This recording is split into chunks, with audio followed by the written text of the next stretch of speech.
Hai semuanya, Assalamualaikum. Selamat datang kembali di channel YouTube Ilyas Wan.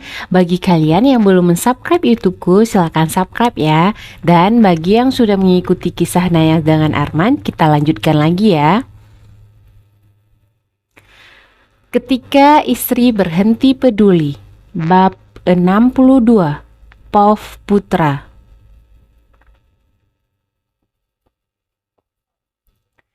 Minum dulu ya. Aku menyodorkan satu botol air mineral pada Naya yang masih menangis. Dia menerimanya dengan tangan gemetar. Kasihan. Udah, gak apa-apa, ada saya di sini. Ucapku lagi berusaha menenangkan Naya yang masih syok karena kejadian tadi. Aku memang tidak tahu apa yang sebenarnya terjadi. Karena tadi saat sedang rapat, Naya kembalinya lama sekali. Aku berusaha menyusul karena aku pikir dia kesusahan menemukan ponselku. Ternyata pas aku keluar, dia sudah ditarik paksa oleh dua orang laki-laki yang berpakaian hitam. Penampilan mereka seperti bodyguard karena ada dua orang lagi di samping mereka. Naya masih saja menangis, tangannya sampai gemetar. Hatiku terasa sakit ketika melihat dia menangis sesegukan seperti ini. Kita pulang saja ya, ajakku pelan. Aku berusaha berjongkok di bawahnya karena Naya terus menunduk. Tapi meetingnya, ujar Naya pelan. Udah, biar itu urusan saya. Sebaiknya kamu langsung pulang ke rumah, tidak usah balik lagi ke kantor. Sanggahku cepat. Aku tidak terlalu khawatir tentang meeting dengan hotel ini. Lagi pula ini hotelnya kakek. Aku akan mengurusnya setelah mengantar Naya pulang. Akan aku pastikan dia aman sampai ke rumah. Beneran? Tanya Naya menatapku heran. Aku mengerutkan kening. Kenapa dia seperti syok begini padaku? Padahal aku hanya berusaha bersikap baik. Apa dia berpikir aku bohong? Iya, tapi gajimu saya potong. Balasku kesal. Aku bangkit dan berjalan keluar dari lobi. Naya terlihat bangun dan berusaha mengejar. Aku hanya tersenyum melihat tingkahnya yang sangat polos, apalagi jika melihat wajahnya merengut. Saya tahu pasti Bapak akan memotong gaji saya, sahutnya kesal dari belakang. Saya bercanda, kamu boleh pulang dan istirahat, ucapku lagi. Kini kami sudah sampai di parkiran. Aku membukanya pintu mobil untuk masuk. Naya tercengang melihatku yang tiba-tiba berubah baik. Tumben? Gumam Naya pelan, tapi masih bisa aku dengar. Saya hanya berusaha baik pada orang yang sedang terkena musibah. Kilahku sambil menutup pintu mobil setelah Naya masuk dan duduk. Aku segera masuk ke dalam mobil. Kulihat Naya sudah siap dengan sabuk pengamannya. Aku segera menstarter mobil dan menginjak pedal gas pelan. Alamat rumah kamu di mana? Tanyaku ketika kami sedang dalam perjalanan. Di pondok pesantren Darul Mudi. Jawabnya yang membuatku langsung tahu alamatnya di mana. Sepanjang perjalanan pulang, Naya hanya diam dan melihat keluar. Terbukti hari di luar cukup terik. Tapi tidak menghentikan aktivitas banyak manusia. Terbukti banyak sekali kendaraan yang membuat perjalanan kami sedikit lambat karena macet. Ini adalah jam makan siang, pantas saja ramai. Sesekali Naya kulihat meremas tangannya sendiri. Aku tahu dia masih syok dengan kejadian tadi. Tadi itu siapa? Tanyaku berusaha mencairkan suasana. Sudah lama sekali aku tidak pernah lagi satu mobil dengan perempuan. Jadi rasanya sangat canggung sekarang. Adik ipar saya, jawab Naya yang membuatku terkejut. Adik ipar? Yang perempuan atau yang laki-laki? Tanyaku penasaran. Yang perempuan. Terus yang laki-laki siapa? Tanyaku lagi masih penasaran. Naya terlihat menarik nafas panjang dan mengeluarkannya dengan kasar. Kalau kamu gak mau cerita gak apa-apa. Saya tahu kok. Saya cuman orang lain, ujarku lagi melihat Naya yang merasa tidak nyaman dengan semua pertanyaanku barusan. Namanya Lela. Dia adik suami saya, adik tiri. Laki-laki tadi Itu katanya bosnya. Dan dia menarik paksa saya karena katanya bosnya yang tua bangka itu menyukai saya. Dia meminta saya untuk melayani bosnya 1 hari ini, biar dia dapat uang banyak. Jelas Naya dengan suara bergetar. Pantas saja Naya sangat syok. Ternyata dia dipaksa untuk melayani laki-laki tua bangka. Padahal mereka keluarga. Tapi kenapa bisa sampai sejahat itu? Manusia memang kadang gelap mata kalau masalah duit, ujarku pelan. Setelah itu Naya kembali terdiam. Dia kembali ke mode cueknya. Andai saja kamu belum menikah. Widya, kini aku seperti hidup kembali. Hari-hari kelam yang pernah aku lalui tanpamu kini kembali berwarna. Tidak apa jika aku tidak memilikinya, asalkan aku bisa melihat wajahnya setiap hari. Asalkan aku bisa melihat wajahnya setiap hari saja sudah membuatku senang. Dengan hati-hati aku mengambil ponsel dari saku jas.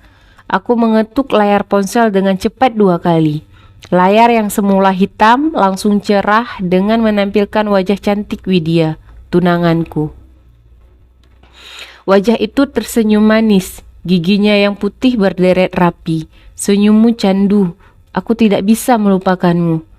Pelan aku usap layar ponsel seperti aku sedang membelai wajah cantikmu dulu. Andai saja dulu aku tidak memaksamu pulang ke sini, kecelakaan itu tidak akan merenggut nyawamu. Kamu pasti masih ada di sini, menemani pagiku dengan kopi. Atau kita sudah memiliki anak kembar yang lucu seperti impianmu dulu. Pak Putra, hati-hati, bentak Naya ketika aku hampir saja menabrak pengendara bermotor. Untung saja aku cepat mengelak. Ponsel yang dari tadi aku pegang jatuh ke bawah karena aku kaget mendengar teriakan Naya. Maaf, saya tidak konsentrasi, ucapku pada Naya yang terlihat tegang. Bagaimana tidak? Tadi dia masih syok, ditambah lagi dengan kejadian barusan. Seharusnya jangan bermain ponsel dulu kalau sedang menyetir. Tegas Naya membungkuk mengambil ponselku yang terjatuh tadi.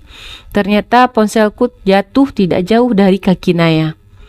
Dia mengambil ponselku yang masih menyala, tapi ekspresi wajahnya berubah saat melihat foto yang menjadi wallpaper di ponselku.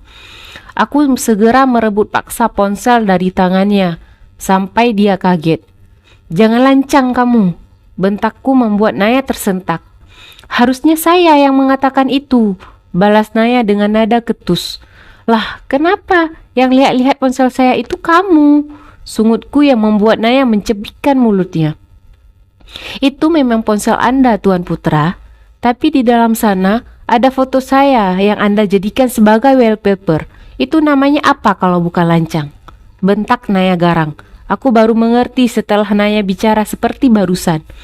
Dia pikir foto yang aku jadikan wallpaper ini adalah foto dirinya, padahal itu Widya, gadis cantikku. Makanya dia mengatakan jika aku sangat lancang sudah menggunakan fotonya sebagai wallpaper. Kenapa senyum-senyum sendiri? Hapus nggak foto saya? Ingat, saya sudah punya suami dan anak. Apa kata orang-orang jika mereka melihat foto saya yang Anda jadikan sebagai wallpaper? Apalagi jika sampai suami saya tahu, bisa marahan kami. Gerutu Naya lagi yang membuatku semakin tertawa terbahak-bahak. Gila ya Anda, tadi senyum-senyum sendiri, sekarang dimarahi malah ketawa. Hardik Naya yang semakin membuatku tidak bisa berhenti ketawa. Kamu itu kegeeran tahu nggak? Balasku. Lihatlah Widya, cara dia marah pun sama sepertimu. Mulutnya tidak bisa berhenti bicara sampai lawannya bicara dan meminta maaf. Jangan lempar batu sembunyi tangan, Pak. Sepertinya kamu tidak lagi sedih ataupun trauma dengan kejadian tadi. Sebaiknya kamu langsung balik ke kantor ya, tegasku yang membuat Naya terdiam. Aku memarkirkan mobil di tepi jalan. Rencananya aku akan membeli beberapa makanan. Anda mau kemana? Tanya Naya melihatku turun dari mobil. Tanpa menjawab pertanyaannya, aku segera berjalan dengan cepat. Aku membelikan 2 bungkus martabak rasa kacang dan coklat. Aku juga membeli beberapa makanan untuk anak Naya. Kata Wira, anaknya sudah berumur 1 tahun lebih. Mungkin jika aku membelikannya beberapa puding buah akan cocok untuknya. Setelah selesai membeli beberapa makanan, aku langsung kembali lagi ke mobil. Terlihat wajah Naya yang semakin ditekuk karena kesal. Aku hanya tersenyum melihatnya begitu. Kita pulang sekarang, ucapku sambil memasang sabuk pengaman. Naya hanya melirik dengan pandangan tidak suka. Aku tidak peduli, yang penting aku bisa bersamanya saja sudah cukup. 10 menit perjalanan, kami sampai di depan pondok. Aku masih penasaran kenapa Naya bisa sampai di sini. Kalau dia tinggal di sini, kenapa selama ini aku tidak pernah melihatnya? Kamu gak usah turun, aku takut Umi dan Abi salah paham. Larangnya ketika aku akan turun. Tapi, Pak Putra, saya sudah punya suami, tolong mengerti. Tegasnya lagi sambil menatapku tajam. Aku hanya diam, tidak menyanggah lagi. Terima kasih sudah menyelamatkan saya tadi dan mengantarkan saya pulang. Ucapnya lagi yang aku balas dengan anggukan. Brak. Naya menutup pintu mobil, kemudian berjalan menuju ke rumah Abi, pemilik pondok pesantren ini. Apa jangan-jangan Naya adalah anak Abi dan Umi? Tanpa memperdulikan permintaan Naya tadi yang melarangku turun, aku segera meraih semua barang yang aku beli tadi. Dengan mantap, aku melangkahkan kaki menuju rumah yang dicat dengan warna putih dan kuning emas. Rumah yang selalu aku kunjungi dulu bersama kakek, karena sebagian hasil zakat dari hotel akan disumbangkan ke sini oleh kakek. Assalamualaikum, ucapku ketika sudah ada di depan pintu. Waalaikumsalam. Aku tahu yang menjawab itu Umi, karena aku hafal betul dengan suaranya yang lemah lembut. Nak Putra, silakan masuk dulu. Umi panggilkan Abi dulu, dia lagi di kamar. Sambut Umi dengan senyuman yang sumringah. Dia terlihat sedang menggendong seorang balita laki-laki. Bisa kutebak itu adalah anaknya, si cuek Naya. Aku segera masuk dan duduk di sofa yang sering aku duduki ketika kesini. Biasanya setiap bulan aku akan kesini sendiri atau bersama kakek. Tapi bulan ini aku lumayan sibuk, jadi kemarin hanya kakek yang kemari. Aku menaruh semua barang yang aku bawa tadi di atas meja kaca di depan sofa. Mataku awas mengawasi semua foto dan kaligrafi yang ada di dinding tembok rumah ini. Ternyata benar, Naya adalah anaknya Abi dan Umi. Terlihat dari foto keluarga yang terpampang di dinding rumah. Kenapa aku selama ini tidak memperhatikan foto-foto ini? Padahal aku hampir setiap bulan ke rumah ini. Ada anak Putra. Maaf tadi Abi lagi tidur, ucap Abi ketika melihatku duduk di sofa. Aku segera bangun dan menyelami Abi yang akan duduk di depanku. Iya Abi, kok suhu badan Abi panas sekali? Abi sakit? Tanyaku yang kini sudah duduk kembali di tempat semula. Ada apa ya anak Putra kemari? Iya, Abi sedang tidak enak badan. Beberapa hari ini harus bergadang karena ada acara, jawab Abi sambil tersenyum ramah. Ada apa ya anak Putra kemari? Seingat saya, minggu lalu Pak Khalid sudah kemari, tanya Abi bingung. Aku hanya menggaruk kepala yang tidak gatal. Harus jawab apa ya? Silahkan diminum, ucap Umi yang tiba-tiba datang membawa satu nampan berisi teh hangat. Aku segera mengambil satu cangkir dan meminumnya setengah. Jadi tadi itu saya ngantarin Naya pulang, jawabku jujur. Abi dan Umi langsung bertatapan. Raut wajah Abi sedikit berubah. Mungkin dia tidak suka dengan sikapku dan Naya yang pulang bersama, apalagi mengingat Naya sudah menikah dan punya anak. Kok bisa? Tanya Umi dengan wajah penasaran. Iya, tadi kebetulan kami satu kantor. Dan jam 10 tadi kami ada acara meeting di hotelnya kakek.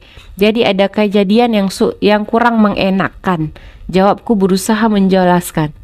Tidak mengenakan? Maksudnya gimana ya? Tanya Abi menatapku. Jadi tadi di parkiran saat saya sudah masuk ke dalam hotel, Naya dicegat sama adik iparnya. Kalau tidak salah namanya Lela. Terus dia berusaha menculik Naya dan akan menjualnya ke om-om gitu.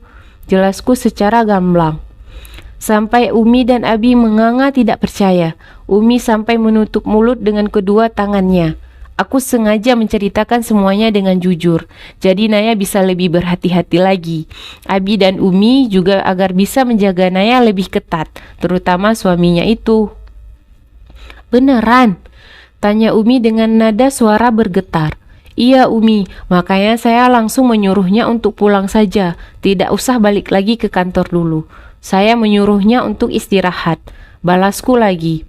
Terima kasih karena sudah menolong anak saya. Dia memang memiliki sedikit masalah dengan keluarga suaminya. Jelas Abi sambil menyenderkan tubuhnya pada sandaran sofa. Sebenarnya aku penasaran, hanya saja aku tidak ingin lancang. Ingat putra, dia Naya, bukan Widya. Jadi jangan terlalu ikut campur. Naya, teriak Umi memanggil anak perempuannya yang tadi aku antar. Tidak lama kemudian, Naya keluar dari dalam kamar dengan menggendong anaknya. Ekspresinya ya seperti biasa, mata bulat itu melotot sempurna melihatku duduk berbicara dengan Abi dan Umi. Kulit wajahnya yang kuning langsat itu agak memerah, mungkin dia sedang menahan amarahnya. Widya, andai kamu masih di sini, aku tidak akan patah hati begini.